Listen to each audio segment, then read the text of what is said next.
திருமதி சரஸ்வதி, நடந்தது என்ன? இப்போ வந்து நான் கல்யாணம் பண்ணிட்டேன். முன்ன வந்து நான் காலேஜ் படிச்சிருந்த டைம் இந்த சம்பவம் நடந்துச்சு. ஸோ என்ன நடந்துச்சுன்னா, கேரள நான் வந்து காலேஜ் பேர்லாம் சொல்லல. நான் கேரள வந்து காலேஜுக்கு அப்பதான் புதுசா பூந்திருந்தேன். அப்ப எங்களுக்கு வந்து ஒரு வீடு மாதிரி கொடுத்துட்டாங்க, ஹாஸ்டல், அது ஒரு அபார்ட்மெண்ட் அந்த மாதிரி கொடுத்துட்டாங்க. அந்த வீட்டுல வந்து நாங்க 8 பேர் இருப்போம். நான் தான் லீடர் அந்த வீட்டுக்கு. அப்ப நாங்க 8 பேரும் வந்து கேர்ள்ஸ் தான். 3 ரூம் இருக்கும். எல்லாம் ஒரு 2 பேர் அந்த மாதிரி படுத்திருக்கோம் ஒரு ரூம்ல. அங்க இருக்கிற வீட்டுக்கு பக்கத்து வீடு வந்து கோசம் எம்டியா தான் இருந்துச்சு. அந்த சைடு வந்து யாரும் இல்ல. அப்ப எங்க வார்டன் சொல்லிட்டாங்க, அந்த வீட்டுக்கு யாரும் போவாதீங்க, கதவு எதுவும் திறக்க வேணாம், கச்சேரி பண்ணாதீங்க, அது கோச வீடு தான், யாரும் போவாதீங்க, 16வது மாடிக்கு யாரும் போவாதீங்க அப்படின்னு சொல்லிட்டாங்க. ஸோ நாங்களும் அதை ஜஸ்ட் ஃபாலோ பண்ணிக்கிட்டோம். அப்புறம் கொஞ்ச நாள் சென்று எங்க ஹாஸ்டல்ல உள்ள பிள்ளைங்க என்ன பண்ணாங்க, சரி அப்படியே விளையாட்டுத்தனமா பேசிட்டே இருக்கிறப்ப, சரி அந்த பக்கத்துல வீட்டுக்கு ஏன் போவேனா சொல்றாங்கன்னு சொல்லிட்டு பிள்ளைங்க என்ன பண்ணிட்டாங்க, அந்த வீட்டுக்கு போயிட்டாங்க. போய் பாக்குறப்ப லைட்டா கவுத்தோன்னா பாத்துருக்காங்க, உள்ளுக்கு அப்படியே இப்ப வீடு எரிஞ்சிருச்சுன்னா எப்படி இருக்கும், உள்ளுக்கு ஆள் எரிஞ்சிருந்தா எப்படி இருக்கும், அந்த மாதிரி அசிம்டம்லாம் அந்த மாதிரி தான் இருந்துச்சு, உள்ள எரிஞ்ச மாதிரி அந்த இதெல்லாம். அப்ப இவங்க பயந்துகிட்டு வந்துட்டாங்க, உள்ள எரிஞ்சிருக்கு அப்படின்ட்டுன்னு. அப்ப நான் சொன்னேன், அது உள்ள எங்கேயும் போவாதீங்க, அது ஏதாவது கை வைக்க வேணாம் சொல்லிட்டாங்களேன்னு சொல்லிட்டேன். அப்ப திடீர்னு ஒரு நாள் மேமே வந்துட்டு பக்கத்துல வந்து வீட்டுக்கு ஆள் வர போறாங்களா, அந்த இடம்லாம் கொஞ்சம் சுத்தம் பண்ணோம், ஹெல்ப் பண்ண முடியுமான்னு கேட்டாங்க என்கிட்ட. ஏன்னா நாங்க தான் இந்த வீட்டு பக்கத்துல. அப்ப நாங்க சொன்னோம், சரி ஓகே மேம், நாங்க ஹெல்ப் பண்றோம் அப்படின்னு சொல்லிட்டு நானு இன்னொரு 3 கேர்ள்ஸ் போயிருந்தோம். அங்க போனோன்னு வீடு அப்படியே அந்த செவுத்துலாம் வந்து ஆள் எரிஞ்சிருந்தா அப்படி படுத்திருந்தா எப்படி இருக்கும், அந்த மாதிரி ஒரு தடயம், அப்புறம் நிறைய ஜாமான் எரிஞ்ச மாரி அப்படி இருந்துச்சு, உள்ளுக்கலாம் பயங்கரமா இருந்துச்சு. அப்ப என்ன பண்ணோம்க்கா, நாங்க மேம் சொல்ற மாதிரி அவங்க என்னென்ன ஜாமான்லாம் எடுக்க சொல்றாங்களோ எல்லாம் எடுத்துட்டோன்னே, அப்ப எங்களுக்கு வந்து சில வசதிகள்லாம் இருக்காது, அந்த அயன் பாக்ஸ் அதெல்லாம் இல்ல. அப்ப அந்த வீடு நாங்க கிளியர் பண்ணிட்டு இருக்கிறப்ப எங்களுக்கு அயன் பாக்ஸ் அதெல்லாம் கிடைச்சிச்சு. அயன் பாக்ஸ் அப்புறம் சோஃபா நக்கெல்லாம் இருந்துச்சு. அப்ப மேம் சொன்னாங்க, சோஃபா நக்கெல்லாம் இருக்கு, நீங்க எடுத்துக்கிறீங்களா அப்படின்ட்டு. அப்ப பிள்ளைங்க சொன்னாங்க, சரி எடுத்துக்கிறோம் மீன்ஸ் அப்படி சொல்லிட்டு நாங்க என்னென்ன வேணுமோ அதை மட்டும் எடுத்துட்டு வந்துட்டு எங்க வீட்டுல வச்சுட்டோம். அது மெயினா என்ன எடுத்தோம்னா, சோஃபா நக்கல் எடுத்தோம், அயன் பாக்ஸ் அயன் பண்றது அந்த இது எடுத்தோம், ஸ்டாண்டு, அது மட்டும் தான் எடுத்துட்டு வந்தோம். அது எடுத்து வந்து ஸ்டாண்ட் வந்து கரெக்டா என்னோட பெட்டு கீழே வச்சுட்டாங்க. சோஃபா வந்து ஹால்ல போட்டாச்சு. அப்புறம் அந்த அன்னைக்கு ஒண்ணும் இல்ல, நல்லா தான் இருந்தோம். கொஞ்ச நாள் போக அப்படியே என்ன சிம்டம் வந்துச்சுனாக்கா, என்னோட ரூம்மேட்டுக்கு வந்து அவங்க ரிலேட்டிவ்ஸ் யாரோ இறந்துட்டாங்கன்னு சொல்லிட்டு அவங்க இறப்புக்கு போயிருந்தாங்க லீவ் போட்டு. அப்புறம் அவங்க திரும்பியும் ரிட்டர்ன் வந்துட்டோன்னே எல்லாம் படுத்திருந்தோம். மறுநாள் எல்லாத்துக்கும் எக்ஸாம், அதான் ஃபர்ஸ்ட் செமஸ்டர், எல்லாம் எக்ஸாம் போறோம் மறுநாள். அப்ப அவங்க வந்துட்டோன்னே அவங்க படுத்திருக்காங்க. எனக்கு தான் ஃபீல் பண்ணிச்சு, அந்த ராசா எனக்கு தான் பண்ணிச்சு. எப்படின்னா யாரோ கணிக்கிற மாதிரி, இப்ப நாயெல்லாம் ஒரு மாதிரி கணிக்கும்லக்கா, அப்படி மூச்சு வாங்கிட்டு அந்த மாதிரி ஒரு சத்தம் கேட்டுக்கிட்டே இருந்துச்சு. இதை விடிக்கால பெருந்தா நினைக்கிறேன், 2 மணி 2:30 இருக்கும். அப்ப என்ன சத்தம் இது கேக்குது அப்படின்னு சொல்லிட்டு அப்படியே நான் கண்ணு முடிச்சு பாக்குறேன், இன்னும் ரொம்ப கேக்குது சத்தம் அப்படின்னு இப்படியே முடிச்சு பாக்குறேன். அந்த இறப்புக்கு போயிட்டு வந்தாங்க அந்த கேர்ளு. அவங்க பெட்டு வந்து நான் எகிட்ட அப்படி நான் படுத்திருக்கேன்னா, நான் அப்படி பார்த்தேன்னா நேரா தெரியும் அவங்க பெட்டு. ஏன்னா மாஸ்டர் ரூம் தான், 2 டபுள் பெட் இருக்கும், மேலே கீழேனே அந்த மாதிரி 2 பெட் இருக்கும். அப்ப அவங்க பெட்டு கீழே யாரோ அப்படியே அழுகுற மாதிரி இப்படி உட்காந்துட்டு அப்படி கணிச்சுக்கிட்டு இருக்காங்க. ஆனா எனக்கு அந்த உருவம்லாம் ஒண்ணும் தெரியல, அப்படி இருட்டா இருக்கு, ஒரு நிழல் மாதிரி தெரியுது. அப்ப நான் பயந்துகிட்டு முடிக்கெல்லாம் கட்டியிருப்பேன், பயந்துட்டு முடிக்கெரு பிடிச்சிக்கிட்டு நான் படுத்துட்டேன், அந்த சைடு திரும்பிட்டேன். கொஞ்ச நேரம் சென்று பார்த்தா திரும்பியும் சத்தம் நிக்குது அந்த மாதிரி. அப்ப எனக்கு ரொம்ப பயம் இருந்துச்சு, எனக்கு வந்து ஃபிக்ஸ் மாதிரி இருக்கு. அப்ப எனக்கு பயம் என்னன்னா, ரொம்ப பயந்தா ஃபிக்ஸ் ஏதாவது வந்துக்குமான்னு சொல்லிட்டு கையில காப்பு மாதிரி போட்டுப்பேன், எல்லாம் பிடிச்சிட்டு பேசாம படுத்துட்டேன்.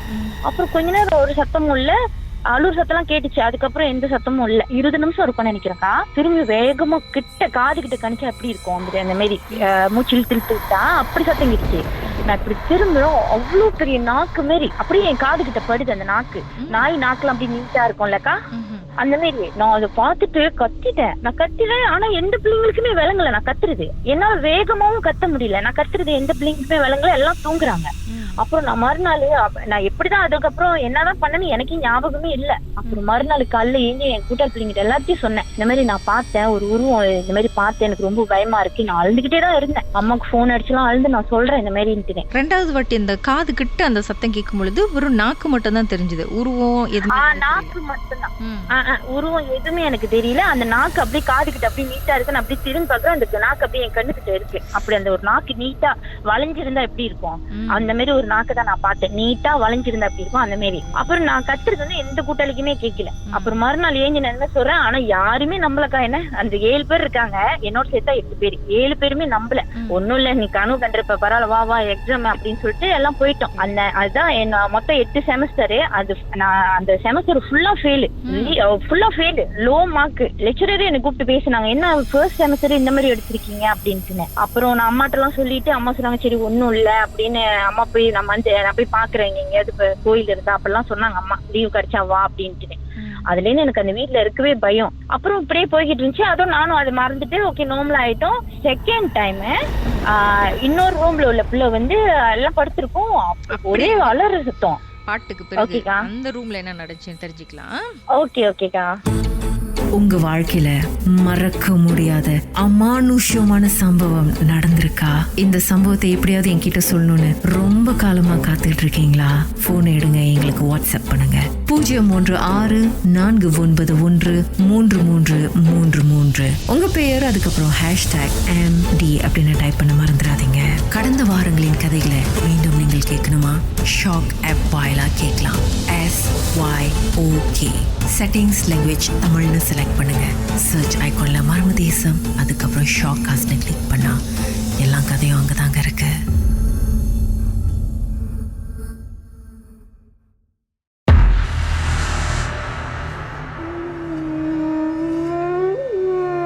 திருமதி சரஸ்வதி அவங்க காலேஜில் படிக்கும் பொழுது நடந்த அனுபவத்தை நம்மோடு பகிர்ந்துட்டு இருக்காங்க. அவங்க ஒரு அப்பார்ட்மெண்ட்ல ஹாஸ்டல் மாதிரி தங்கியிருக்காங்க. 8 பெண்கள், 3 ரூம்பு. அந்த வீட்டில் வந்து திடீர்னு பெட்டுக்கு கீழே ஏதோ ஒரு உருவம் வந்து உட்காந்துட்டு அழுதுட்டு இருக்க மாதிரி, மூச்சு வாங்குற மாதிரி ஏதோ ஒரு கணிக்கிற சத்தம் கேட்டிருக்கு இவங்களுக்கு. அதை பார்த்து இவங்க பயந்து போயிருக்காங்க. அதுக்கப்புறம் கண்ணை திறந்து பார்க்கும்போது திருப்பியும் காதுகிட்ட வந்து பயங்கரமா அதே சத்தம், மூச்சு வாங்குற சத்தம், ஏதோ ஒரு நாய் மூச்சு வாங்கினா எப்படி இருக்குமோ அந்த மாதிரி கணிக்கிற சத்தம் கேட்டிருக்கு. கண்ணை திறந்து பார்த்துருக்குறாங்க, ஒரு பெரிய நாக்க பார்த்துருக்காங்க. இவங்க கத்தி கதறி, ஆனால் இவங்க கத்துறது அவங்க ரூம்மேட் ஹவுஸ்மேட்ஸ் யாருக்குமே விளங்கலை. ஸோ மறுநாள் எந்திரிச்சிட்டாங்க, எக்ஸாம் போயிருக்காங்க, ஃபெயில் ஆயிட்டாங்க எக்ஸாமில். அதுக்கப்புறம் சொல்லுங்க, பக்கத்து ரூமில் பயங்கர அலறல் சத்தம் ஏதோ ஒரு நாள் நடந்தது. ஆமாக்கா, அந்த அதுவும் அவங்க வந்து என் ஃப்ரெண்ட் தான், ஆனா அவங்க வேற கிளாஸ். அவங்க வந்து ஒரே சத்தம். நான் என்னாச்சு, ஏன் இந்த மாதிரி ஏன்னா எல்லாம் கத்திட்டு இருக்காங்கன்னு சொல்லிட்டு அந்த ரூம்ல நான் போய் பாக்குறேன். ஆக்சுவலி அந்த கேர்ள் வந்து சரியான பைனாகுலி, லைட் தட்டி விட்டு தான் தூங்குவாங்க. ஸோ அவங்க இத்தனைக்கும் அவங்க வந்து அந்த ரூம்ல வந்து லைட் தட்டிட்டு தான் படுத்திருக்காங்க. ஆனா அந்த ரூம்ல 2 பேர் தான் படுத்திருப்பாங்க. அவங்க படுத்திருந்தாங்க. அந்த ஏதோ ஒரு உருவம் வந்து அப்படி கிராஸ் பண்றது, அதாவது கருப்பா நீட்டா ஒரு உருவம் வந்து கிராஸ் பண்றதை பாத்துட்டாங்க. அதை பார்த்துட்டு அவங்க கத்தி அவங்களால முடியல. அதுல என்ன ஆரம்பிச்சிச்சு, எங்க ஹாஸ்டல்ல ஒரு பிரச்சனையும். அப்ப அந்த பிள்ளை பார்த்ததுக்கு அப்புறம் எல்லாரும் நம்ப ஆரம்பிச்சிட்டாங்க. ஏன்னா அது செகண்ட் பிள்ளை எல்லாம் சொல்லியிருக்காங்க அந்த மாதிரி இருந்துன்னு. அப்ப அதுக்கப்புறம் வந்து இந்த சனிக்கிழமை ஞாயிற்றுக்கிழமை யாருமே அந்த வீட்டுல இருக்க மாட்டாங்க என்ன தவிர. ஏன்னா நான் வந்து அப்ப நாங்க வந்து எஸ்பில இருந்தோம். எஸ்பில இருந்து நான் கேளுக்கு போயிருக்கேன் படிக்கிறதுக்கு. அப்ப மத்த ஸ்டூடெண்ட் எல்லாம் வந்து கிளாங்க அந்த மாதிரி சிரம்பானே, அப்ப அவங்க எல்லாம் வந்து லீவுக்கு போயிருவாங்க பயந்துட்டு. அப்ப நானும் இன்னொரு கேர்ள் வந்து கூலிங்ல இருந்தாங்க, அவங்க மட்டும் தான் இருந்தோம். அவங்களும் வந்து அவங்க சித்தி வீடு இருக்குன்னு சொல்லிட்டு கேள்ல அவங்க கிளம்பிடுவாங்க. அப்ப நான் மட்டும் தான் இருப்பேன் அந்த வீட்டுல. அந்த மாதிரி இருக்கிறப்ப சம்டைம் வந்து அந்த கூலிங்ல உள்ள கேர்ள்ஸ் சொன்னாலும் அவங்களும் இருப்பாங்க. அவங்களும் என்னோட ஃப்ரெண்ட் தான். அப்ப நாங்க 2 பேரும் லீவ்ல இருக்கிறப்பக்கா, அப்ப எங்க ஹாஸ்டல்ல இன்னொரு அக்கா இருந்தாங்க. அவங்க வந்து நாங்க படுத்திருந்தோம். அப்ப அன்னிலேருந்து நாங்க என்ன செஞ்சோம், எல்லாம் ஹால்ல மெத்த போட்டு படுக்க ஆரம்பிச்சிட்டோம். யாருமே ரூம்ல படுக்கல, எல்லாம் முடிவு பண்ணிட்டோம் பேசி, யாரும் ரூம்ல படுக்க வேணா, எல்லாம் ஹால்ல படுத்துக்கலாம் நீட்டா மெத்த போட்டுன்னு. அப்ப இன்னொரு ரூம்ல வந்து ஒரு அக்கா இருந்தாங்க. அவங்க வந்து சம்டைம் ஃப்ரெண்ட்ஸா இருப்பாங்க. லீவுக்கு அவங்க கூட போய் படுத்துட்டு அப்புறம் வருவாங்க. அப்ப நானும் இந்த அக்காவும் படுத்துட்டு இருந்தோம். திடீர்னு அந்த அக்கா, நான் சொன்னல ஃப்ரெண்ட்ஸ் கூட போய் படுப்பாங்கன்னு, அவங்க வந்தாங்க. மணி ஒரு 8 மணி போல. நாங்க ஹால்ல படுத்திருக்கோமே, கதவு திறந்தா தெரியும். அப்ப அவங்க பாட்டுக்கு கதவு திறந்து, ஹால் கதவு திறந்து அவங்க ரூமுக்கு போயிட்டு கதவு சாத்திட்டாங்க. நாங்களும் ஏஞ்சி குளிச்சுட்டு சாப்பிட்டு நினைக்கிறேன் ஒரு 2 மணி நேரம் இருக்கும்னு நினைக்கிறேன். அந்த அக்கா வெளியே வரல. ஏன்னா குளிக்கிறதுக்கு எப்படினாலும் வெளியே வரணுமே. என்ன அந்த அக்கா போனாங்க, ரூமுக்கு போனாங்க, இன்னும் ஆளே காணுமேன்னு சொல்லிட்டு. அப்ப நான் சொல்றேன் அந்த அக்காட்ட, என் கூட இருந்தாங்களே இன்னொரு அக்கா, அவங்ககிட்ட சார் அக்கா நீங்க போய் கதவு திறங்க, இவ்வளவு நேரம் வெளியே வரல, பயமா இருக்கு. இல்ல நீயும் வான்னு சொல்லிட்டு நாங்க 2 பேருமே போயிட்டு அந்த கதவு முதல்ல தட்டுறோம். அக்கா வெளியே வாங்கக்கா அப்படின்ட்டு நான் அவங்க பேரு சொல்லி தட்டுறோம். ஒரு ரெஸ்பானும் இல்ல. என்ன ஒரு ரெஸ்பானும் இல்ல, அக்கா பாத்தீங்களா ஏதாவது வெளியே ஆகுனாங்களான்ட்டுங்க. அப்ப அந்த அக்கா சொன்னாங்க, இல்ல நான் வெளியே தான் உட்காந்துருக்கேன், அவங்க வெளியெல்லாம் போல, நான் ஹால்ல தான் உட்காந்து இவ்வளவு நேரம் பாக்கேன், அவங்க ரூமுக்கு போனவங்கன்னா இன்னும் வெளியே ஆகலன்றாங்க. அப்ப சரின்ட்டு கதவு திறந்து பாத்துறோம் சொல்லிட்டு கதவு திறந்து பாக்குறோம். யாருமே இல்லை. ஆனா அந்த ரூமுக்கு போனது வந்து அந்த அக்கா தான் ரூமுக்கு போனாங்க. நாங்க 100% பார்த்தோம், 2 பேருமே பார்த்தோம். எங்களுக்கு அப்படியே தூக்கி வாரி போட்டுருச்சு. என்ன செய்யறதுன்னே தெரியல, யாருக்கிட்ட போய் சொல்றதுன்னு தெரியல. டக்குன்னு காசு எல்லாம் வீட்டுக்குள்ளார வரும்போது உங்ககிட்ட எதுவும் பேசல, நீங்களும் எதுவும் கேட்கல? பேசல. அவங்க ஹால் கதவு திறந்துட்டு நாங்க படுத்துட்டு எட்டி பாக்குறோம். அந்த அக்கா உள்ள வராங்க. தலையை கீழே குனிஞ்சு அப்படியே தலை முடிய நார்மலா அவங்க விரிச்சு தான் போட்டிருப்பாங்க, குனிஞ்சு அப்படியே போயிட்டாங்க. நாங்க அவங்களுக்கு பாய் ஃப்ரெண்ட் இருக்காங்க, நாங்க அவங்களுக்குள்ள ஏதோ பிரச்சனை போல அப்படி சொல்லிட்டு நாங்க எதுவும் பேசிக்கல, இப்பதானே வந்திருக்காங்கன்னு. அப்போ ஒரு 2 மணி நேரம் சென்று ஆளே காணும்ன்றது அப்பதான் நாங்க போய் திறந்து பாக்குறோம், அவங்க ரூம் உள்ளே இல்ல. அப்ப நாங்க என்ன செஞ்சோம், காசெல்லாம் எடுத்துக்கிட்டு கீழே இறங்கி அந்த அக்காக்கு கால் பண்ணோம். அக்கா எங்க இருக்கீங்கன்ட்டு. அவங்க சொன்னாங்க நான் கூட்டாளியில தான் இருக்கேன், நான் இன்னும் வரல சார். நாங்க இன்னும் வரலையாக்கா அப்படின்னு சொல்லிட்டு, ஏன்னா நாங்க சொன்னா அவங்க இன்னும் பயந்துருவாங்க சொல்லிட்டு நாங்க சொல்லல. இது கொஞ்ச நேரம் வெளியே இருந்துட்டு அப்புறம் நாங்க திரும்பி மேல ஏறிட்டு இந்த மாதிரி நிறைய இஷ்யூ நடந்திருக்கு. இன்னொரு இஷ்யூக்கா அப்ப வந்து அதுல இருந்து வந்து அந்த அக்காவும் வீட்டுல இருக்கிறது இல்ல. நான் சொன்னல கூலிம்ல இருந்து ஒருத்தவங்க வந்திருக்காங்கன்னு, அவங்களும் அவங்க சுத்தி வீட்டுக்கு போக ஆரம்பிச்சிட்டாங்க, அவங்களும் ஃபுல்லா இருக்கிறது இல்ல. அப்ப இல்லாம பட்சத்துல நான் ஒண்டி தானே இருப்பேன். அப்ப என் லேப்டாப்ல வந்து நான் எந்த பேய் படமும் சரி எதுவுமே வச்சுக்க மாட்டேன், ஏன்னா நான் ஒண்டி இருக்கேன், எனக்கு பயமா இருக்காங்க, நான் எதுவுமே வச்சுக்க மாட்டேன், அந்த மாதிரி படமும் பார்க்க மாட்டேன். அப்ப நான் பாத்ரூம்ல குளிச்சிட்டு இருக்கேன், அது வந்து மாஸ்டர் ரூம்ல குளிச்சுக்கிட்டு இருக்கேன். என் லேப்டாப்ல சொந்தமா படம் ஓடுது. ஆக்சுவலி நான் பழைய பாட்டு தட்டிட்டு தான் போனேன், ஆனா இங்கிலீஷ் படம் என்ன ஓடுது, என்ன அது படம் ஓடிக்கிட்டு இருக்கு அப்படின்னு சொல்லிட்டு நான் தட்டி பாக்குறேன். என் கூட்டாளி லேப்டாப்ல வந்து கொஞ்சரிங் படம் வச்சிருந்தாங்க. அப்பதான் நான் நினைக்கிறேன் ரிலீஸ் ஆன புதுசுன்னு நினைக்கிறேன், அந்த படம் ஓடிட்டு இருக்கு. நான் பயந்து போயிட்டு அப்படியே சவுக்கத்தோட சட்டையெல்லாம் போட்டுட்டு வெளியே போயிட்டு உட்காந்துட்டேன் படியில. நான் உள்ளுக்கே வரல. அதோட எங்க அம்மாவுக்கு கால் பண்ணி படம் வந்து உங்க லேப்டாப்ல ஓடுது. என் லேப்டாப்ல அந்த படம் இல்ல, இல்லாத படம் ஓடுது. அமானுஷ சம்பந்தமா எந்த இதுவுமே கிளிப்ஸ் எதுவுமே இருக்காது என் லேப்டாப்ல. படங்க தான் இருக்கும், தமிழ் படங்க அந்த மாதிரி. ஆனா என் லேப்டாப்ல வந்து சொந்தமா ஓடுதுக்கா அந்த இது. யாரும் நான் வந்து எங்க வீட்டுல சொல்றேன், எங்க வீட்டுல கொஞ்சம் டவுட்டா பார்த்தாங்க, இது நீ உண்மையா சரியா போய் சொல்றியான்னு. ஆனா உண்மையாவே என் லேப்டாப்ல அந்த படம் ஓடிட்டு இருந்துச்சு. நான் பட்டு அந்த லேப்டாப்பை சாத்திட்டு சவுக்காரத்தோடய போய் வெளியே உட்காந்துட்டு மேம் கால் பண்ணேன், மேம் எங்க இருக்கீங்க அப்படின்ட்டு. ஏன்னா பிள்ளைங்க யாருமே இல்ல, அப்ப சாட்டர்டே சண்டே. அதோட மேம் சொன்னாங்க நான் வீட்டுக்கு போயிட்டேன் சார். ஏன் என்ன ஆச்சுன்னா இல்ல ஒண்ணும் இல்லைன்ட்டுன்னு சொல்லிட்டான்னு நான் போன் வச்சுட்டு அப்புறம் எங்க அம்மாட்ட கொஞ்ச நேரம் பேசினேன். ஆனா அம்மாவுக்கு வந்து இந்த விஷயம்லாம் நான் சொல்லல, பயப்படுவாங்கன்ட்டுன்னு. அப்ப எனக்கு வேற வழி இல்ல, அங்கதான் படிச்சு ஆகணும். அப்ப சரி கொஞ்ச நேரம் சாமி பேர்லாம் சொல்லிட்டு, நான் கருமாரி அம்மன் ரொம்ப கும்பிடுவேன், அவங்க பேர்லாம் சொல்லிட்டு அப்புறம் நான் உள்ளுக்கே போயிட்டேன். அப்ப நான் அந்த சோஃபா எடுத்துட்டு வந்தோம்லக்கா, நான் சொன்னேன்ல ஆரம்பத்துல சோஃபா எடுத்துட்டு வந்தோன்னே, அந்த சோஃபா வந்து நம்ம உட்காந்தா அந்த ஸ்ப்ரிங் சத்தம் கேட்கும், அப்படியே ஒரு மாதிரி மடங்குற சத்தம். நைட் ஆனாலே அந்த சோஃபால சத்தம் கேட்கும். அப்ப நாங்க எப்பவுமே நினைப்போம் ஏன் இந்த சோஃபால சத்தம் கேக்குதுன்னு. அதுக்கப்புறம் தான் தெரியும் அந்த சோஃபால உட்காந்தாதான் சத்தம் கேக்குது அப்படின்னு நாங்க எங்களுக்கே ரியலைஸ் பண்ணிருச்சு. அப்ப யாரோ உட்காடுறாங்களோ அப்படின்ட்டு. அப்ப இந்த மாதிரி சிம்டம்லாம் நிறைய நடக்க ஆரம்பிச்சோன்னே கூட படிச்ச பிள்ளைங்க எல்லாம் போயிட்டு அவங்கவுங்க ஃபேமிலி கூட போயிட்டு அந்த சாமி எல்லாம் பாப்பாங்களக்கா, அந்த மாதிரி ஒரு இடத்துல போய் பாத்துருக்காங்க. அந்த பிள்ளைங்க பார்த்த இடத்துல எல்லாமே சொல்லியிருக்காங்க, அங்க நீங்க வந்து 8 பேர் இல்ல 9 பொம்பளை பிள்ளைங்க அப்படின்னு கேட்டிருக்காங்க. எத்தனை பிள்ளைங்க இருக்காங்கன்னு 8 பேர் சொல்லியிருக்காங்க. அப்ப அவங்க எல்லா இடத்துலயும் சொல்லியிருக்காங்க, இல்ல 8 பேர் இல்ல 9 பேர் இருக்கீங்க அப்படின்னு சொல்லிட்டு. 9வது நபர் யாருன்னு பாட்டுக்கு பிறகு தெரிஞ்சுக்கலாம். ஓகேக்கா. மர்மமான சம்பவத்தை நீங்களும் எங்களோடு பகிர்ந்துக்கணும்னு நினைச்சீங்கன்னா வாட்ஸ்அப் பண்ணுங்க 0364413333. உங்க பெயர் அதுக்கப்புறம் #MD அப்படின்னு டைப் பண்ண மறந்துடாதீங்க. மர்ம தேசத்தில் இடம்பெற்ற கதைகளை மீண்டும் கேட்கணும் அப்படின்னு நினைச்சீங்கன்னா ஷாக் என்ற ஆப்லயும் இருக்குங்க. SYOK லாங்குவேஜ் செட்டிங் தமிழ்னு செட் பண்ணுங்க. சர்ச் பட்டன்ல மர்ம தேசம்னு டைப் பண்ணுங்க. ஷாக் காஸ்ட் பக்கத்தில் மர்ம தேசத்தில் இடம்பெற்ற எல்லா கதையும் நீங்கள் கேட்கலாம்.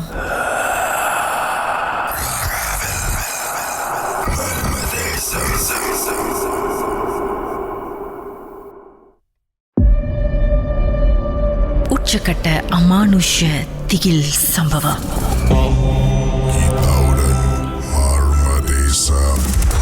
திருமதி சரஸ்வதி அவங்களுடைய ஹாஸ்டல்ல அப்போ நடந்த ஒரு அனுபவத்தை நம்மோடு பகிர்ந்துகிட்டு இருக்காங்க. அமானுஷமான பல எக்ஸ்பீரியன்ஸ் அவங்கள சுற்றி நடந்திருக்கு. உதாரணத்துக்கு தூங்கிட்டு இருக்கும் பொழுது ஏதோ கணிக்கிற சத்தம், ஏதோ நாய் வந்து மூச்சு விடுற சத்தம், அப்புறம் ஏதோ ஒரு உருவம் உட்காந்துருக்கிற மாதிரி தூரத்துலேயே இந்த நிழல் மட்டும் தெரிஞ்சிருக்கு. அதுக்கப்புறம் நீட்டான நாக்கு தெரிஞ்சிருக்கு. அப்புறம் யாரோ கருப்பு உருவம் கிராஸ் பண்ண மாதிரி இன்னொரு பெண்மணி ரியலைஸ் பண்ணியிருக்காங்க. அப்புறம் ஒரு அக்கா ரூமுக்கு வந்தாங்க, ஆனால் வந்தது அந்த அக்கா இல்லை. அப்போ அது யார் அதுவும் தெரியல. அப்புறம் இவங்களோட லேப்டாப்பில் இங்கிலீஷ் படம், அதுவும் குறிப்பாக பேய் படம் இல்லை, பட் இருந்தாலும் இவங்க குளிச்சிட்டு இருக்கும்போது சொந்தமாக லேப்டாப்பில் வந்து காஞ்சரிங் படம் ஓடிக்கிட்டு இருக்கு. பேய் படத்தை பார்த்துருக்கு. இந்த மாதிரி நிறைய விஷயம் நடந்திருக்கு. அப்புறம் சாமி பார்க்க போயிருக்காங்க. அந்த வீட்டில் இருந்தது 8 பெண்கள் இல்லை 9 அப்படின்னு சொல்லியிருக்காங்க. அந்த 9வது பெண்மணி யார்? அந்த 9வது பெண்மணி தான் வந்து அந்த பக்கத்து வீட்டுல எரிஞ்சாங்கல்ல, அங்க வந்து ஏதோ ஒரு சம்பவம் நடந்திருக்கு. ஆனா அது வந்து மேமும் சரி வேற யாரும் எங்ககிட்ட எதுவுமே சொல்லல, எங்களுக்கு தெரியாது. அந்த பிள்ளைங்க பாத்துட்டு வந்தது என்கிட்ட சொன்னதுதான் இந்த விஷயம். ஆக்சுவலி அது உண்மையா என்ன கதைன்னு எனக்கு தெரியல. பக்கத்துல யாரு எரிஞ்சானே, ஆனா யாரும் இறந்திருக்காங்க, பக்கத்து வீட்டுல பொம்பளால யாரும் இறந்திருக்காங்க. அப்ப இந்த பிள்ளைங்க போய் பாக்குற இடத்துல வந்து சொல்லியிருக்காங்க, அந்த வீட்டுல இருந்து ஏதாவது பொருட்களை எடுத்துட்டு வந்தீங்களா அப்படின்ட்டுன்னு. அப்ப இவங்க சொல்லியிருக்காங்க, ஆமா நாங்க கொஞ்சம் பொருளா எடுத்துட்டு வந்தோன்னே. அப்ப அவங்க எடுத்துட்டு வந்தோன்னே அது வந்து அவங்களோட இடம் தான், நீங்க போய் அவங்களோட ஜாமான் போய் எடுத்துட்டு வந்துருக்கீங்க வீட்டுக்கே அப்படின்ட்டுன்னு. அப்ப அவங்க சொன்னாங்க, அந்த 8 பேர்த்தோட ரத்தமும் ஏதோ ஒரு வகையில வெளியாகும்னு சொன்னாங்க. அதே போலக்கா அதை நான் நம்பவே இல்லை. வாட் ப்ராமிஸ் அதை நம்பவே இல்லை நான். எப்படி அந்த மாதிரி வெளியாகும்ட்டு சும்மா நம்ம வேலை செஞ்சுட்டே இருப்போம், நாக்கள் நொத்துவோம், ஏதாவது துடைப்போம், ஏதாவது குச்சி சின்னமா ரத்தம் வெளியாயிரும். சொன்ன ஒரு வாரத்துல எல்லாத்தோட ரத்தமும் கொஞ்சமாச்சும் வெளியாயிரும். அப்ப எல்லாத்துக்கும் பயம். அந்த வீட்டுல யாரும் தனியாவே இருக்க மாட்டாங்க, எல்லாத்துக்குமே பயம். அப்ப இப்படியே போனுச்சுக்கா, இப்படியே காலேஜ் லைஃப் 2.5 வருஷம் போயிருச்சு. அப்படி நானும் அந்த வீட்டுல ஒண்டி வந்துட்டு நிறைய விஷயம் நடக்கும். அப்ப ஒரு நாள் என்ன பண்ண, நானு எனக்கு முடியறதுக்கு இன்னும் எத்தனையோ மாசம் தான் இருக்கு. அப்ப நான் சரி நான் வீட்டுக்கு நான் அப்பவே ஆனா இடையில வீட்டுக்கு போயிட்டு வந்துட்டு இருப்பேன். ஆனா இந்த விஷயம் அம்மாட்ட நான் சொல்லல. அப்ப சரி அம்மா ஒன்னும் நம்ம இருந்த வீடை பாக்கலையே, இந்த ஹாஸ்டல் பாக்கலையே, நம்ம தடவை போறோம் அம்மாட்ட காட்டுவோம் எல்லாத்தையும், காலேஜ் முடிகிற கட்டத்துல இருக்குன்னு சொல்லிட்டு அப்ப நானே எல்லாம் வீடியோ எடுத்துட்டு போய்கிட்டு இருக்கேன். முன்னுக்கு வாசல்ல இருந்து பின்னாடி அந்த இது பல்கனி வரைக்கும் எல்லாம் வீடியோ எடுத்துட்டு இருக்கேன். எல்லாம் வீடியோ எடுத்துட்டு போய்கிட்டு இருக்கேன். நான் படுத்திருக்கேன்லக்கா அந்த பெட்டு, அதுல அப்படி நீட்டா ஒரு உருவம் அந்த கேமரால மட்டும் எனக்கு தெரியுது, போன் கேமரால தெரியுது. நான் போன் கேமரா தவிர்த்து பாக்குறது தெரியல. ஆனா ஒரு நீட்டா ஒரு உருவம் படுத்திருக்கு, கருப்பா, மூஞ்சி எதுவுமே இல்ல, ஒரு நிழலா இருந்துச்சுன்னா எப்படி இருக்கும் நீட்டா அந்த உருவம் படுத்திருக்கு. அப்ப நான் என்னோட ஒரு கூட்டளிப்புல இருப்பாங்க, அவங்கள கூப்பிட்டு, ஏன்னா எல்லாருக்கும் காட்டுனா எல்லாரும் பயந்துருவாங்க அப்படின்னு சொல்லிட்டு அந்த பிள்ளைகிட்ட மட்டும் தான் காட்டினேன், இங்க பாரு அப்படின்ட்டு. அவங்களும் ஆக்சுவலி பயந்துட்டாங்க. சோ நான் அதை அப்படியே ஆட்டி காட்டல, அம்மாட்ட போய் காட்டணும்னு சொல்லிட்டு நான் வீட்டுக்கு போறப்ப அம்மாட்ட எடுத்துட்டு போய் காட்டுனேன். அம்மா இங்க பாருங்கம்மா இந்த மாதிரி இருக்கு அப்படின்ட்டு. அப்போ சரி அம்மா இவரு ஒருத்தவங்க நல்லா பாப்பாங்க, அங்க போய் பாக்கலாம் அப்படி சொல்லி என்ன சாமி பாக்குற இடத்துக்கு கூட்டிட்டு போனாங்கக்கா. அப்ப அங்க பார்த்த இடத்துல சொன்னாங்க, அவங்களும் அதே தான் சொன்னாங்க, அங்க ஒரு பொம்பளால் இருக்காங்க, அந்த இடத்த விட்டு நீங்க என்ன செஞ்சாலும் அவங்க போக மாட்டாங்க, நீங்க அவங்கள கச்சேரி பண்ணாதீங்க அப்படின்னு சொல்லிட்டாங்க. நீங்க கச்சேரி பண்ற வரைக்கும் அவங்க உங்களை கச்சேரி பண்ண மாட்டாங்க, ஆனா அவங்க இருக்கிறத வந்து தெரிவிச்சுக்கிட்டே இருப்பாங்க அந்த இடத்துல அவங்க இருக்காங்கன்னு அப்படின்னாங்க. அப்ப எனக்கு கொஞ்சம் தாயத்தெல்லாம் கட்டி திணறெல்லாம் கொடுத்து அனுப்புனாங்க. சரி நானும் போயிட்டேன். ஆனா நான் பொய் சொல்லக்கா, நிறைய நான் கேள்விப்பட்டேன். நான் வந்து இதாலே நான் கேட்டிருக்கேன், இப்படி பண்ணாங்க கச்சேரி பண்ணாங்க இந்த மாதிரி எல்லாம். என்ன கச்சேரி பண்ணாங்க நான் இல்லைன்னு சொல்லல, ஆனா அந்த பயங்கரமான ஆக்ரோஷ உருவம் காட்டிக்கிட்டு அந்த மாதிரிலாம் இல்ல. இது வரைக்கும் அந்த மாதிரிலாம் எனக்கு இருந்ததே இல்ல. கடைசியா நான் அந்த காலேஜ் விட்டு நான் ஹாஸ்டல் விட்டு போறப்ப கூட நான் சொல்லிட்டு தான் வந்தேன், என்ன இது வரைக்கும் நீங்க உங்களோட சுய ரூபத்தை வந்து என்கிட்ட காட்டாம நீங்க இருந்தீங்க, அது வரைக்கும் எனக்கு சந்தோஷம் தான். நான் இங்க இருந்து போறேன், நீங்க இங்கே இருங்க, உங்க இடத்துல என் கூட வந்துடாதீங்கன்னு சொல்லிட்டு என் பேக்கெல்லாம் எடுத்துக்கிட்டு நான் கிளம்பி வந்துட்டேன் நல்லபடியா. ஆமாக்கா 2.5 வருஷம் நான் அவங்க கூட இருந்தேன். இப்படிதான் இருந்தாங்க. இந்த பக்கத்து வீட்டுல என்னதான் நடந்துச்சு அப்படின்னு நீங்க விசாரிக்கல, கேட்கலையா? நாங்க கேட்டோம் மேம் கிட்ட, நான் போய் கேட்டேன். அவங்க மேம் வந்து சொல்லல அதெல்லாம் ஏன் உங்களுக்குன்னு. இப்ப நீங்க அது கேட்டோன்னு எனக்கு இன்னொரு விஷயம் ஞாபகம் வந்துச்சு. அந்த 16வது மாடிக்குதான் ஏற வேணாம் சொன்னாங்கல்லக்கா, அந்த அப்ப நாங்க ஒரு தடவை காலேஜுக்கு போறோம், மணி ஆயிடுச்சுட்டு லிப்ட் தான் பாய்க்கணுங்க. லிப்ட்ல ஏறோம், ஆட்டோமேட்டிக்கா 16வது போயிடுச்சு. நாங்க தட்டுறோம் அந்த 16வது மாடிக்கு போயிட்டு திறந்த லிஸ்ட் தான், சாத்தவும் இல்ல ஒண்ணும் இல்ல, இறங்கவும் மாட்டேங்குது. நான் பயப்படுறேன், ஐயோ சாமி என்ன நல்லபடியா எங்க அம்மாட்ட கொண்டு போய் சேர்த்துருங்க, எஸ்கில என்ன விட்டுருங்க. கதவு திறக்க சாத்தவே இல்ல. கடைசியா நாங்க 8 பேரும் அந்த 16 படி இறங்கிதான் கீழே போனோம் காலேஜுக்கு. அன்னைக்கு ஆரம்பிச்ச கோவியாக்கா எனக்கு லிஃப்ட் ஏறினா இன்ன வரைக்கும் நான் லிஃப்ட் ஒண்டியாவும் ஏற மாட்டேன். என் ஹஸ்பண்ட் இருந்தா கூட நான் ஏற மாட்டேன். என் ஹஸ்பண்ட் கேட்பாங்க, என் மேலேயே உனக்கு நம்பிக்கை இல்லையா? உங்க மேல நம்பிக்கை இருக்கு, பேய் மேல எனக்கு நம்பிக்கை இல்ல, நான் வரல, நான் படியே பாய்ச்சிக்கிறேன்னு இன்ன வரைக்கும் படிதான் பாய்ச்சி. நானும் லிஃப்ட் ஏறினா இனிமே உங்களோட 16வது மாடி கதை தான் ஞாபகம் வரும் போல. கடைசியில அந்த பெண்மணி யாருன்னு தெரியாம இருந்திருக்கீங்க 2.5 வருஷமா. அவங்களோட சுயரூபமும் நாங்க பாக்கல. அந்த அப்பப்ப இந்த சிம்டங்க எப்படின்னாக்கா சொந்தமா மங்கு உழுவுறது, கார்ட்ஸ் கிட்டயோ இல்ல அந்த இடத்துல இருந்த மத்தவங்க கிட்டயோ நீங்க விசாரிக்கல அந்த வீட்டுல என்ன நடந்துச்சுன்னு? இல்லக்கா, ஏன்னா பக்கத்துல வந்து நெக்ரோ இருந்தாங்க, நெக்ரோக்காரவங்க. இந்த சைடு வந்து கோஷமா இருந்துச்சுல, அந்த வீடு வந்து ரெனோவேட் பண்ணி ஒரு ஹஸ்பண்ட் அண்ட் ஒய்ஃப் ஒரு பிள்ளை கைப்பிள்ளைய கூட்டிட்டு வந்துட்டாங்க. அப்ப அவங்களும் நாய்க்காரவங்க தான். அவங்ககிட்ட போய் ஏதாவது கேட்டு இல்லாத நம்மளே கிளப்பி விட்டுற போறோம், ஏதாச்சும் சொல்லிட போறோம் சொல்லிட்டு நாங்க எதுவுமே கேட்டுக்கல. ஏன்னா அந்த நாங்க இருந்த ஃப்ளோர்ல வந்து ரொம்ப ஆளு கம்மி தான், ரொம்ப பேர் இருக்க மாட்டாங்க. எல்லாம் அந்த சனிக்கிழமை ஞாயிற்றுக்கிழமை ஆயிடுச்சுன்னா எல்லாம் அவங்கவுங்க வீட்டுக்கு வர போயிருவாங்க.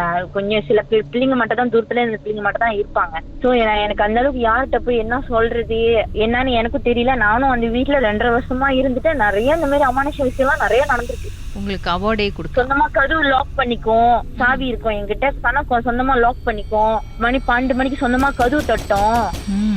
நிறைய அனுபவிச்சிருக்காங்க அந்த வீட்டுல அமானுஷமான விஷயங்கள்லாம். சரி, டைம் இருந்தா ரொம்பங்க போவோம் அந்த வீட்டுக்கு.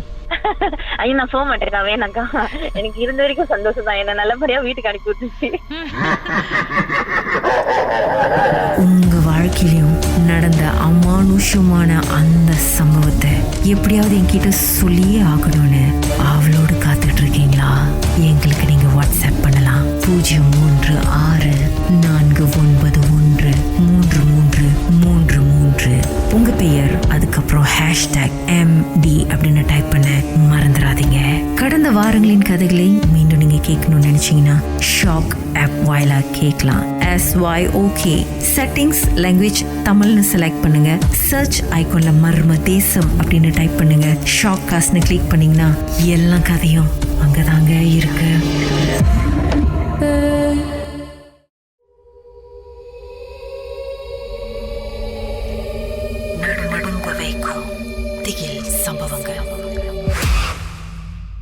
என்ன சம்பவம் நடந்தது திரு குகனேஷ்?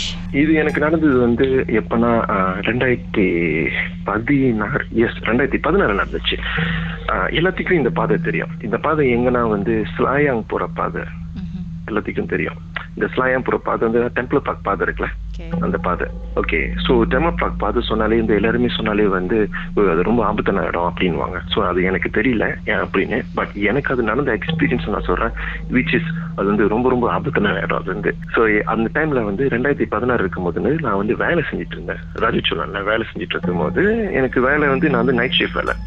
ஸோ நைட் ஷிஃப்ட் வேலை முடிஞ்சு நான் வந்து எனக்கு 2 மணிக்கு எனக்கு வேலை முடிஞ்சு. ஸோ விடைகள் 2 மணிக்கு வேலை முடிச்சிடும். அதுக்கப்புறம் நான் எங்க இருக்கேன்னா நான் வந்து ரவாங் ஸ்ரெண்டா கிட்ட இருக்கேன் நான் வந்து. அப்ப ஸோ நான் யூஸ்வலி வந்து நான் வந்து அந்த பாதை நான் யூஸ் பண்ணுவேன். அப்பெல்லாம் வந்து இந்த பைபாஸ் ரோடு இருக்குல்லக்கா, அந்த பாதையில நான் எடுக்க மாட்டேன். அப்பெல்லாம் வந்து பயம்ல இந்த டைம்ல வந்து. ஸோ அப்போ அந்த டைம்ல வந்து போகும்போது வந்து விடைகள் 2 மணிக்கு சம்திங் வந்து நான் போகும்போது வந்து ஒரு வயசானவர் வந்து நடந்து போயிட்டு இருந்தாரு. ஸோ விடைகள் 2 மணிக்கு அந்த வயசானவர் நடந்து அந்த பாதை அந்த ஜலம் நம்ம வந்து இப்படி இறங்கினோன்னு அந்த பாதை அப்படியே போவோம்ல ரவாங்க போறதுக்கு. ஸோ போகும்போது வந்து நம்ம பார்க்கலாம் ஆளுங்க சம்பளம் நடந்து போறது அது அப்படின்னு. அந்த டைம்ல என்னன்னு தெரியல, என் மனசுல பாவம் வந்து கருணை வந்துச்சு என்னன்னு தெரியல. எனக்கு ரொம்ப இதாச்சு, ஐயோ நான் வயசா நடந்து போறேன் இந்த டைம்ல அப்படி. இந்த மாதிரி ரொம்ப முடியாம இருப்பாங்களா அந்த மாதிரி ஒரு நடக்கிறாரு கம்பு வச்சு. அதுக்கப்புறம் நான் கரெக்டா நின்றுட்டு நான் கேட்கிறேன். நான் பார்க்கும்போது பார்த்தா யாருன்னா ஒரு மலாய்க்காரு சொங்கோ போட்டு இருந்தாரு. சொங்கோ சொல்ல முடியாது, அந்த கூப்பியாவா அப்படின்னு மாதிரி போட்டிருந்தாரு. ஸோ அதுக்கப்புறம் நான் கேட்டேன், சரி பச்சி நான் பிகிமான்னு அப்படின்னு. இன்னும் சரி நான் பிகிக்க டெம்பிள் புலிபன் தூத்தா அப்படின்னு அவரே வாங்கி திறந்து கேட்டேன். சரி ஓகே வாங்க என் கூட ஏறி வாங்கன்னு சொல்லிட்டு அப்புறம் ஏறிட்டேன். நான் கேட்டேன் டெம்பிள் பார்க்க போறீங்களா, நான் போற பதறா வாங்க அப்படின்னு.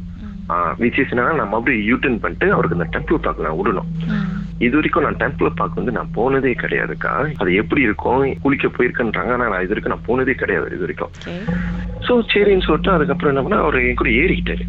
ஏறுனவர் தான். அதுக்கப்புறம் வந்து எனக்கு வந்து நம்ம பாடி வந்து சொல்லும் தெரியுமாக்கா, இது சரியில்லை, இது வந்து எங்கேயும் தப்பு இருக்கு அப்படின்னு. ஸோ என் மனசு வந்து சொல்லுது இது சரியில்லை குபேன், இது எங்கேயும் வேற எங்கேயும் தப்பு இருக்கு அப்படின்னு. ஸோ அந்த அவரோட இதுல வந்து வேற மாதிரி இருந்துச்சு எனக்கு வந்து. பெஸ்ட் பார்ட் என்னன்னா அவர் ஏறிட்டு அவர் வந்து இப்ப பெரும்பாலும் எல்லாருமே வந்து முன்னுக்கு தான் அப்படி உட்காந்து பார்ப்பாங்க, பேசிக்கிட்டு அப்படி ஆளும் திரும்பிக்கிட்டு இருப்பாரு. அவர் வந்து என்ன பண்ணிட்டாருன்னா ஆட்டோமேட்டிக்கா வந்து அவர் வந்து என்னை பார்த்துக்கிட்டே இருக்காரு. அவர் வந்து ஒரு ஆள் நம்மள இருந்து பார்த்துக்கிட்டே இருந்தா எப்படி இருக்கும் உங்களுக்கு வந்து. நீங்க வந்து கார்ல போறீங்களா? காடி உட்கார்ந்தாரு பேசஞ்சர் சைட்ல. பேசஞ்சர் சைட்ல. இப்ப பேசஞ்சர் சைட்ல நம்ம எப்படி நம்ம நார்மலா உட்காருவோம்ல, இப்ப நம்ம யாராச்சும் இவர் வந்து முன்னாடி பார்ப்போம். எஸ் அந்த மாதிரி. ஸோ அவர் வந்து அட்ஜஸ்ட் பண்ணிக்கிட்டாரு அவர் செல்ஃப் வந்து அப்படியே. ஸோ அதுக்கப்புறம் வந்து அவர் வந்து பார்த்துக்கிட்டே இருக்கும்போது அப்புறம் என்கிட்ட கேட்கிறாரு, நீ எங்க இருக்கிற, எந்த இடத்துல இருக்கிற, என்ன பண்ற, உன் வயசு எத்தனை அப்படி இப்படின்னு அவர் விசாரிச்சுக்கிட்டு இருந்தாரு அப்படின்னு. இப்ப நானும் சொல்லிக்கிட்டு இருந்தேன். சொல்லிட்டு பேசும்போதெல்லாம் வந்து பேச வந்து அவர் வந்து குரல் வந்து என்ன ஆகுதுன்னா வந்து ஒரு ஃபிஷியான குரல். எப்படி அவர் வந்து நான் வந்து என் பேரை சொன்னேன்னா ஓ ஆமா அப்படின்னா அவர் சிரிக்கிறது வந்து பயமான ஒரு சிரிப்பு தான். ஸோ அந்த சிரிப்பு வந்து எனக்கு வந்து சரியில்லை. அது வந்து இது எதுவும் சரியில்லை அப்படின்னு எனக்கு வந்து ஒரு மனசு தோன்றுச்சு. எனக்கு வந்து சரின்னு சொல்லிட்டு அதுக்கப்புறம் என்ன பண்றேன், நான் வேகமா போயிட்டு நான் என்ன பண்றேன், ரவாங்கள போயிட்டு நான் ஒரு திருப்பி காடியில வரேன். அப்புறம் கேட்கிறாரு, ஏன் வேகமா போற, உனக்கு என்ன பார்த்தா பயமா இருக்கா அப்படின்றாரு. நான் கேட்கிறேன், ஏன் நீங்க அப்படி கேட்கறீங்க, அப்பெல்லாம் ஒண்ணு இல்ல அப்படின்னு. முதல் நாள தான் பேசிக்கிட்டு இருந்தேன், இப்ப மட்டும் எதுவுமே கேட்ட கேள்வி மட்டும் பதில் சொல்லிக்கிட்டு இருக்க, இப்ப வேகமா போற அப்படின்னு மாதிரின்னு, உனக்கு இதே சரியில்லை அப்படின்னு மாதிரின்னு. அப்புறம் திரும்பி பார்த்தா சிரிக்கிறாரு, சம்மதம் இல்லாம சிரிக்கிறாரு. சோ சிரிக்கும் போது எனக்கு வந்து ஒரு பயம் எடுத்துக்கிச்சு. சோ வந்துட்டோன்னா அந்த எனக்கு தெரியாதுக்கு அந்த டெம்பிள் பார்க் வந்து என்னன்னா முன்னுக்கு நான் நின்றுட்டோன்னு அவர் சொல்றாரு, இல்ல என்னை வந்து முன்னுக்கு கொஞ்சம் விடு அப்படின்னு. அந்த பாதை வந்து சரணி இருட்டு, மேமாங்க வந்து அந்த பாதை வந்து ஸ்ட்ரீட் லைட் இருக்காது. சோ எனக்கு தெரியாது பாருங்க. இப்ப எனக்கு இருக்கிற சோர்ஸ் லைட் வந்து வெறும் வந்து என்னோட காடி லைட் ஒன்றுதான். சோ அதுக்கப்புறம் என்ன ஆயிடுச்சு, நான் சொன்னேன், இல்ல என்னால இங்கதான் இறக்க முடியும் அப்படின்னு. இல்ல நீ வந்து முன்னுக்கு இருக்கு அப்படின்னு, பயப்படாத, ஒண்ணும் பண்ண மாட்டேன் அப்படி இந்த மாதிரி. சரின்னு சொல்லிட்டு அப்புறம் என்ன ஆச்சுன்னா பிறகு செகண்ட் எபிசோட் என்ன நடந்துச்சுன்னு தெரிஞ்சுக்கலாம். உங்க வாழ்க்கையிலும் நடந்த அமானுஷமான அந்த சம்பவத்தை எப்படியாவது என்கிட்ட சொல்லியே ஆகணும்னு அவளோடு காத்துட்டு இருக்கீங்களா? எங்களுக்கு நீங்க வாட்ஸ்அப் பண்ணலாம் 0364913333. உங்க பெயர் அதுக்கப்புறம் #MD அப்படின்னு டைப் பண்ண மறந்துடாதீங்க. கடந்த வாரங்களின் கதைகளை மீண்டும் நீங்க கேட்கணும்னு நினைச்சீங்கன்னா ஷாக் ஆப் வாயிலா கேட்கலாம். SYOK செட்டிங்ஸ் லாங்குவேஜ் தமிழ்னு செலக்ட் பண்ணுங்க. சர்ச் ஐகான்ல மர்ம தேசம் அப்படின்னு டைப் பண்ணுங்க. ஷாக் காஸ்ட்னு கிளிக் பண்ணீங்கன்னா எல்லா கதையும் அங்கதாங்க இருக்கு.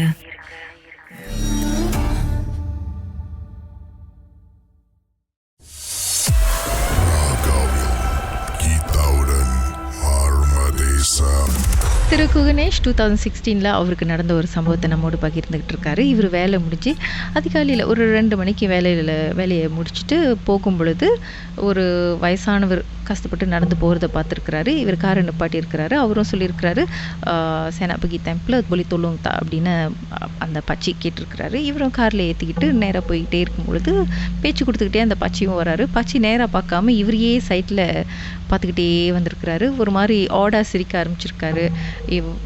ஒரு மாதிரி நம்ம குகணேஷ்க்கும் வந்து இன்ஸ்டிங் வந்து இது என்னமோ சரியில்லை அப்படின்ற மாதிரி ஃபீல் பண்ண ஆரம்பிச்சிருக்கு. ஒரு பயங்கரமான ஒரு ஃபீல் வந்திருக்கு. ரொம்ப அன்கம்ஃபர்டபுளான ஒரு சிச்சுவேஷன். அதுக்கப்புறம் இடம் வந்து குத்துமதிப்பாக வந்து சேர்ந்துருச்சு. அதுக்கப்புறம் சொல்லுங்கள், என்ன ஆச்சு? அதுக்கப்புறம் என்ன ஆயிடுச்சுனாக்கா, அவர் வந்து சொல்லும் போது அதுக்கப்புறம் சரி ஓகே பரவாயில்னு சொல்லிட்டு நான் வந்து அந்த டெம்பிள் பக்கத்துல கீழே இறங்கும் போது போ வந்து அந்த இடம் வந்து இருட்டானுச்சு. இருட்டாவதுன்னா எப்படின்னா வந்து என்னோட லைட் வந்து சாஸ் லைட் ஒன்றுதான்.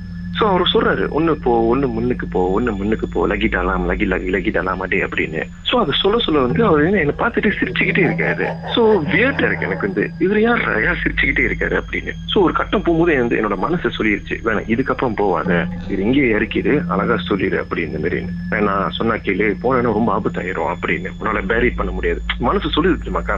சோ அதுக்கப்புறம் என்ன பண்ண, டக்கு நான் பிரேக் பண்ணிட்டு நான் வந்து அழகா நான் சொல்லிட்டேன், பச்சி sini saya boleh turunkan, lepas ni pakcik jalan sendirilah அப்படின்னு மாதிரி. Aduh, kenapa nak turunkan lagi dalam, mari saya bawa you, jangan takut அப்படின்னு. நான் முடியவே முடியாதுனாக்கா. அவர் வந்து எப்படின்னா வந்து அவர் வந்து என்னை வந்து ஃபோர்ஸ் பண்றாரு.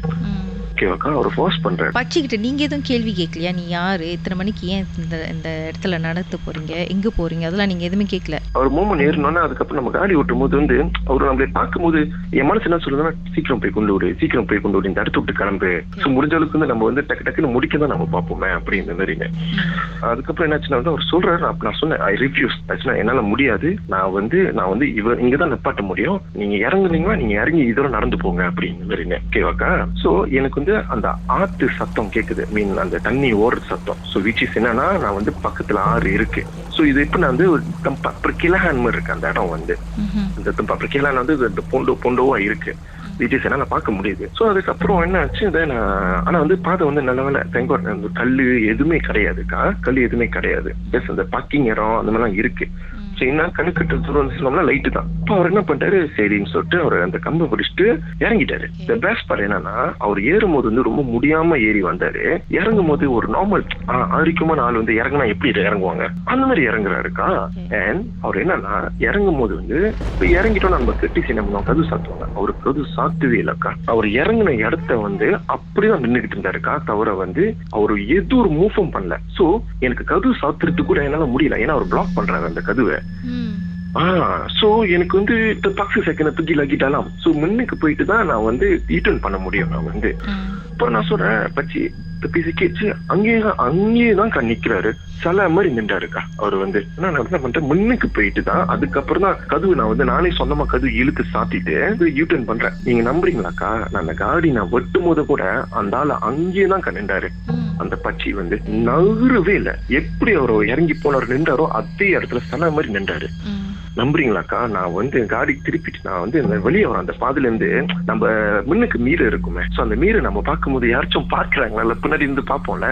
நீங்க நம்புறீங்களாக்கா, நான் பாக்குறேன், நான் பிரேக் வைக்கிறேன், அந்த பிரேக் லைட் வந்து அவர் மூஞ்சில அடிக்குது தெரியுமாக்கா, பின்னால இருந்து தெரியுது. அவரோட இது இடம் தெரியுதுல, அவர் அப்படியே பாக்குறாரு அந்த கண்ணாடியில இருந்து என்னைய. எனக்கு கையில ஆட்டம் எடுத்து எனக்கு வந்து அந்த கிளச் அமுத்து பயம் எடுத்துக்கிச்சு எனக்கு. அந்த ஆட்டோமேட்டிக்கா காடி எங்கேயாச்சும் விட்டுருமோ அப்படி இந்த மாதிரின்னு. நம்புறீங்களா, அந்த பாத காலம் அழுத்திட்டேங்க, காடிய வேகமா அழுத்திட்டேன்.